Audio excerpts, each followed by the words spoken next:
जय हिंद बच्चों। कक्षा 9th वाले बच्चे देखें कि उनका जो पाठ चल रहा था सामाजिक विज्ञान में अर्थशास्त्र में जो लास्ट पाठ उनका बचा था, भारत में खाद्य सुरक्षा। भारत में खाद्य सुरक्षा इसका विकल्प वाला, एक एक नंबर वाला और तीन तीन नंबर वाले प्रश्न हो गए थे। आज आपको बताया जाएगा 5 अंक वाले प्रश्नों के बारे में। जितने भी बच्चे इस वीडियो को देख रहे हैं सभी लोग अपने अटेंडेंस के लिए ज़रूर कमेंट में अपना अपना नाम लिखें और जो भी बताया जा रहा है उसको कंप्लीट करें, अपने कॉपी में उसको नोट करें और उसको याद भी करें, क्योंकि आपका परीक्षा 1 मार्च से कराया जाएगा। तो यहाँ पहला क्वेश्चन, जितना क्वेश्चन मैं बताऊंगा केवल उतना ही आपको करना है, बाकी नहीं करना है। देखिए पहला क्वेश्चन है, दिया है कि आपदा के समय खाद्य सुरक्षा कैसे प्रभावित होती है, व्याख्या कीजिए। आपदा के समय खाद्य सुरक्षा कैसे प्रभावित होती है, व्याख्या कीजिए।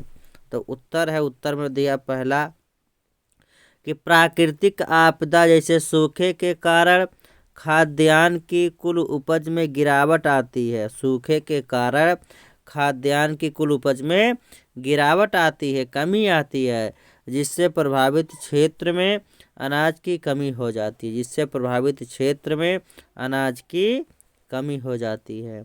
दूसरा पॉइंट है, खाद्यान्न की कमी से कीमतों में वृद्धि हो जाती है।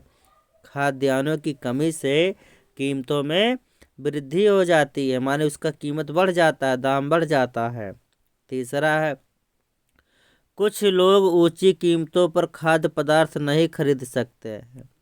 कुछ लोग ऊंची कीमतों पर, ऊंची रेट पर, ज़्यादा कीमत पर खाद्य पदार्थ नहीं खरीद सकते, क्योंकि वे आर्थिक रूप से कमज़ोर होते हैं। कैसे होते हैं? आर्थिक रूप से कमज़ोर होते हैं, उनके पास पैसे नहीं होते, इसलिए वो उच्च कीमत वाले पदार्थ को नहीं खरीद सकते हैं। चौथा है, अगर आपदा अधिक देर तक रहे तो भूखमरी की स्थिति बन जाती है।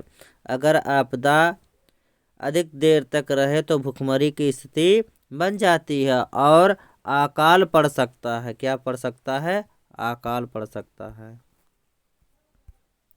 पांचवा दिया है, देख लीजिए पांचवा दिया है यहाँ पर। रुक जाइए थोड़ा सा, यहाँ देख लीजिए, थोड़ा गड़बड़ हो गया। हाँ यहाँ है, पांचवा दिया है यहाँ पर कि अकाल के कारण भूखमरी महामारी फैलने से असंख्य लोगों की मृत्यु होती है। अकाल के कारण भूखमरी महामारी फैलने से असंख्य लोगों की मृत्यु होती है। इसको आप अपने कॉपी में नोट करेंगे। दूसरा क्वेश्चन है, दिया है सार्वजनिक वितरण प्रणाली के लाभों का वर्णन कीजिए।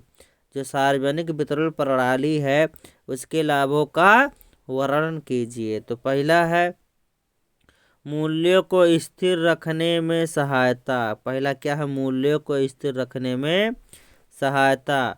दूसरा है, सामर्थ्य अनुसार कीमतों पर उपभोक्ताओं को खाद्यान्न उपलब्ध कराने में सफलता। सामर्थ्य अनुसार कीमतों पर उपभोक्ताओं को खाद्यान्न उपलब्ध कराने में सफलता। तीसरा है, कमी वाले क्षेत्रों में खाद्यान्न पूर्ति में महत्वपूर्ण भूमिका। अब से देख लीजिए, तीसरा दिया है, तीसरा कमी वाले क्षेत्रों में खाद्य पूर्ति में महत्वपूर्ण भूमिका। और चौथा है, अकाल और भूखमरी की व्यापकता को रोकने में सहायता। अकाल और भूखमरी की व्यापकता को रोकने में सहायता। और पांचवा है आपका निर्धनता। क्या? निर्धन परिवारों के पक्ष में कीमतों का संशोधन। निर्धन परिवारों के पक्ष में कीमतों का संशोधन, यही है सार्वजनिक वितरण प्रणाली के लाभों का वर्णन। तीसरा क्वेश्चन आपका है, राशन की दुकानों को चलाने में कौन कौन सी समस्याएं आती हैं। राशन की दुकानों को चलाने में कौन कौन सी समस्याएं आती हैं। तो पहला दिया है, राशन की दुकान चलाने वाले लोग अनाज को अधिक लाभ कमाने के लिए खुले बाजार में बेचते हैं।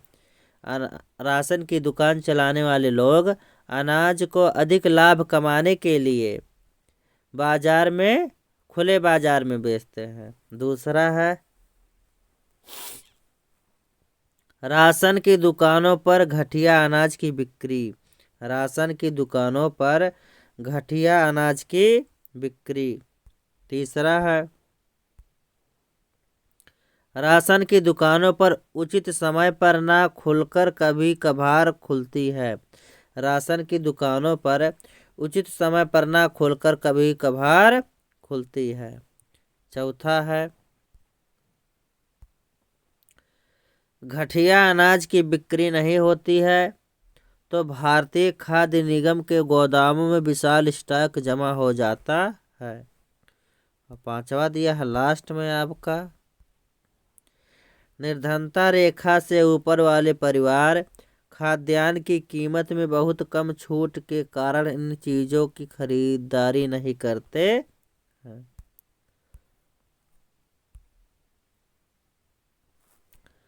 पांचवा क्वेश्चन आपका है, देख लीजिए। खाद्य सुरक्षा उपलब्ध कराने में सहकारी समितियों की क्या भूमिका रही है। खाद्य सुरक्षा उपलब्ध कराने में सहकारी समितियों की क्या भूमिका रही है। तो पहला है रोजगार गारंटी योजना। दूसरा है दोपहर का भोजन। तीसरा है संपूर्ण ग्रामीण रोजगार योजना। चौथा है एकीकृत बाल विकास योजना। पांचवा है काम के बदले अनाज।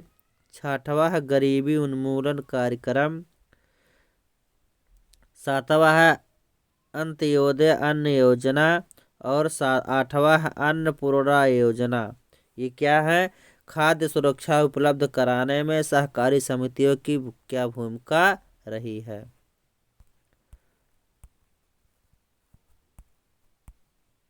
बस यही लास्ट क्वेश्चन बचा है आपका, फिर खत्म हो गया। फिर अगले वीडियो में आपके अगले अभ्यास को बताया जाएगा। दिया है इसमें दिया है क्या है क्वेश्चन, कि स्वतंत्रता के पश्चात भारतीय नीति निर्माताओं ने खाद्यान्नों में आत्मनिर्भरता प्राप्त करने के लिए क्या उपाय किए। तो पहला है, सहकारी समितियां निर्धन लोगों को खाद्यान्न की बिक्री हेतु कम कीमत वाली दुकानें खोलती हैं। अगला है, दूसरा, समाज के अलग अलग वर्गों के लिए खाद्य सुरक्षा सुनिश्चित करती है। तीसरा है, अनाज बैंकों की स्थापना हेतु गैर सरकारी खाद्यान्नों के नेटवर्क में मदद करती है। अगला है, एडीएस गैर सरकारी संगठनों हेतु खाद्यान्न सुरक्षा के विषय में प्रशिक्षण। बस आज का ये आपका जो पाठ चल रहा था खत्म हुआ। आप इसको अपने कॉपी में नोट कीजिए, तैयार कीजिए, क्योंकि आपका परीक्षा 1 मार्च से कराया जाएगा। इतिहास आपका सामाजिक विज्ञान में जो अर्थशास्त्र है आपका कंप्लीट हुआ। अब बचा है आपका नागरिक शास्त्र। अगले वीडियो में नागरिक शास्त्र में जो पाठ बचा उसी को पढ़ाया जाएगा। सभी बच्चे अटेंडेंस के लिए अपना अपना नाम जरूर कमेंट में लिखें। धन्यवाद।